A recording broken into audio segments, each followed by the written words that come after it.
Hello दोस्तों, AP Verma education knowledge में आप सबका स्वागत है। सभी दोस्त कमेंट कर रहे हैं और सभी स्टूडेंट्स भी कमेंट कर रहे हैं। ठीक है, तो यहाँ पे टॉपिक कवर करने की थोड़ा सा जल्दी है दोस्तों, तो आपके नाम नहीं लिए जा रहे हैं, इसलिए आपको नाराज होने की जरूरत नहीं है। आप कमेंट करेंगे तो हम प्रयास करेंगे कि अगले वीडियो में आपका नाम कवर किया जाए। ठीक है, तो यहाँ पे हम फटाफट से अपने अगले टॉपिक की तरफ कवर करते हैं। ठीक है, तीसरे लेसन का अगला टॉपिक हमारा यहाँ हो गया सक्रियता श्रेणी या विद्युत रासायनिक श्रेणी। ठीक है, जिसे हम इलेक्ट्रोकेमिकल सीरीज बोलते हैं। दोस्तों हम क्या बोलते हैं इसे, इंग्लिश में इसे इलेक्ट्रोकेमिकल सीरीज बोलते हैं। Electrochemical series, chemical series.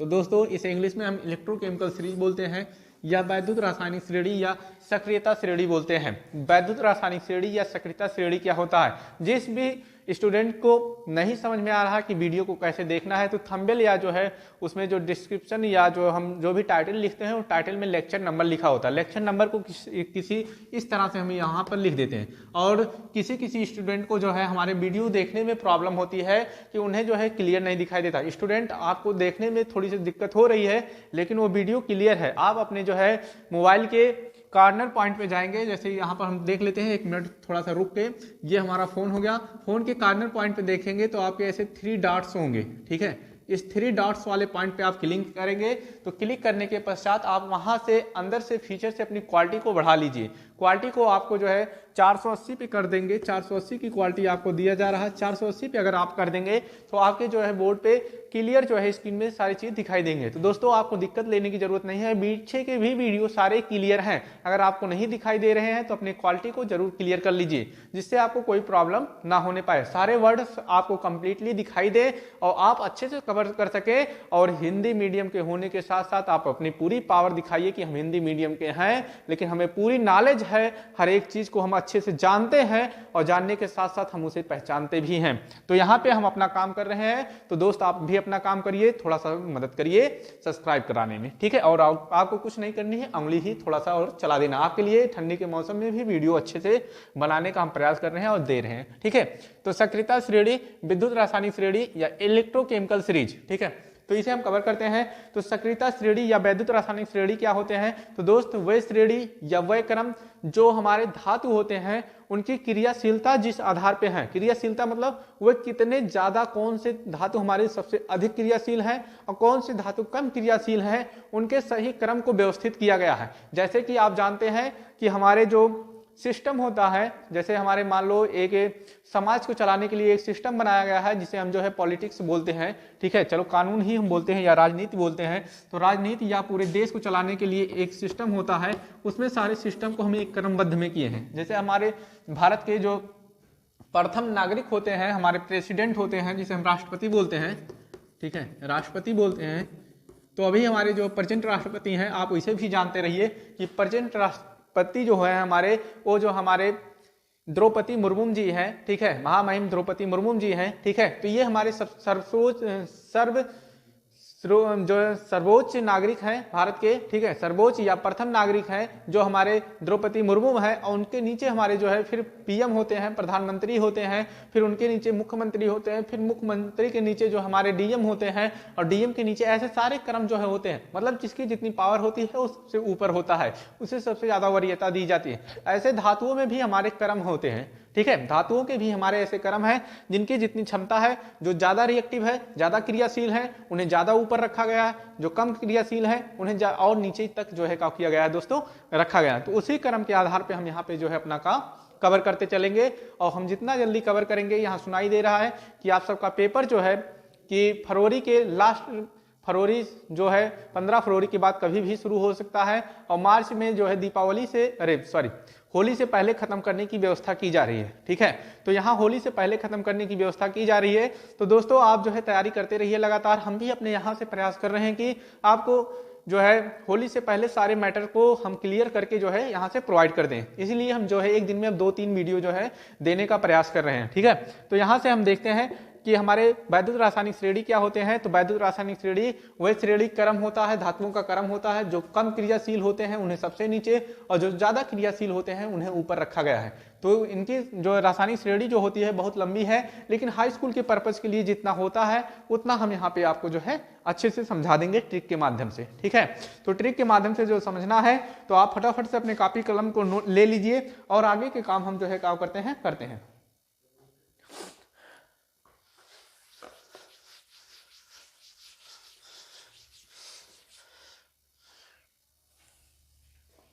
ठीक, ट्रिक के माध्यम से हम सीखते हैं केदारनाथ का माली आलू जरा फीका पकाता है। ठीक है, और भी इसके नीचे तत्व हैं और ये तत्व हैं कापर HgAgAu, कापर HgAgAu।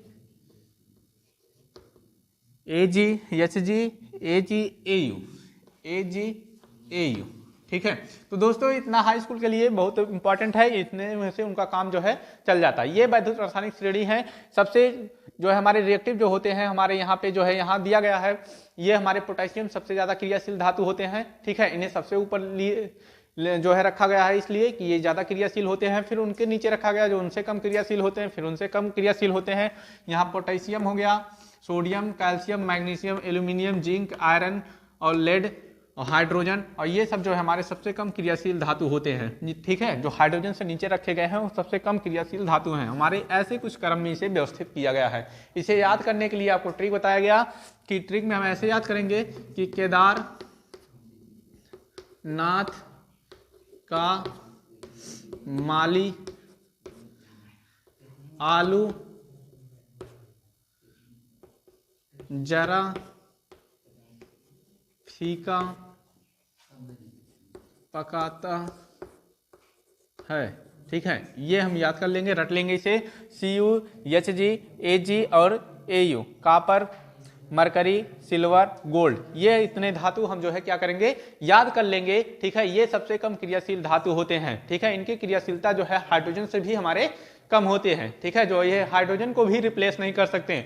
अगर जब हमारी धातुओं की क्रिया की जाती है, ठीक है, तो कौन से धातु किसके साथ अब क्रिया करेगी, तो ऊपर वाले धातु जो होते हैं नीचे वाले को हटा सकते हैं, लेकिन नीचे वाला धातु कभी भी ऊपर वाले धातु को हटाकर उसे विस्थापित नहीं कर सकता है। जैसे कि आपने पहले चैप्टर में विस्थापन अपक्रिया पढ़ा था, तो विस्थापन अपक्रिया में वही अपक्रिया संपन्न होंगे जो ऊपर वाले धातु नीचे वाले धातु को हटा रहे होंगे। अगर नीचे वाला इनमें से कोई धातु ऊपर वाले को हटा रहा होगा तो वो रिएक्शन ही गलत है, वहां पे ऐसी कोई अपक्रिया नहीं होगी। अगर कोई सोचो कि जो है ये कापर जाके इन्हें पोटेशियम या सोडियम या अन्य किसी तत्वों में से हटा दे तो वो तत्व जो है वो हमारे रिएक्शन गलत हैं। ये तत्व इन्हें जो है रिप्लेस कर सकते हैं, इन्हें हटा सकते हैं, ये रिएक्शन हमारे जो है क्या होंगे सही माने जाएंगे। तो इनके धातु की सक्रियता श्रेणी में ये हमारे कुछ यहाँ पे आ गए कि केदारनाथ का माली आलू जरा फीका पकाता है। CuHg और Ag और Au, इसे हमें जो है फटाफट से याद कर लेना है, कॉपी में नोट कर लेना। अब इनकी अपक्रियाशीलता भी हम पढ़ लेते हैं कि धातु की आधातु के साथ अपक्रिया। ठीक है, इसमें धातु की अपक्रिया आधातु के साथ कराई जाएगी तो क्या होगा, जो फटाफट से यहाँ से आई होप आपने नोट कर लिया होगा वीडियो को रोक के, और हम जो है इसे काम आगे करते हैं। ठीक है, यहाँ धातु की अपक्रिया जो है अधातु के साथ कराई जाएगी। ठीक है, किसकी अपक्रिया दोस्तों, यहाँ हेडिंग हो जाएगा धातु की अपक्रिया अधातु के साथ। धातु की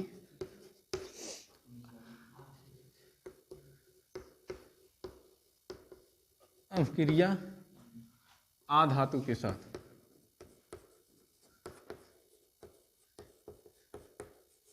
ठीक है, धातु की अपक्रिया आधातु के साथ। ठीक है, तो जानते हैं हमारा कोई भी धातु होता है वो इलेक्ट्रॉन डोनेट करते हैं। जैसे हमारा सोडियम है, ये धातु है, इनका इलेक्ट्रॉन 8 2 8 1 होता है, ये 1 इलेक्ट्रॉन डोनेट करते हैं।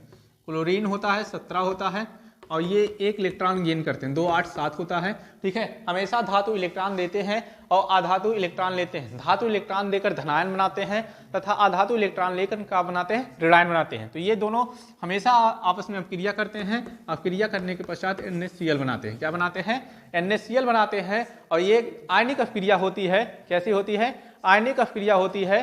और आयनिक अपक्रिया जो होते हैं दोस्तों वो जो है प्रबल होते हैं, ठीक है। इनकी जो है कुछ फीचर भी हम पढ़ लेंगे कि आयनिक अपक्रिया क्या होते हैं, जिसमें आयन डोनेट किए जाते हैं उन्हें आयनिक अपक्रिया कही जाती है, ठीक है। तो आयनिक अपक्रिया हम थोड़ा सीख लेते हैं कि आयनिक अपक्रिया क्या होते हैं, इसमें आयन डोनेट किए जा रहे हैं, ठीक है।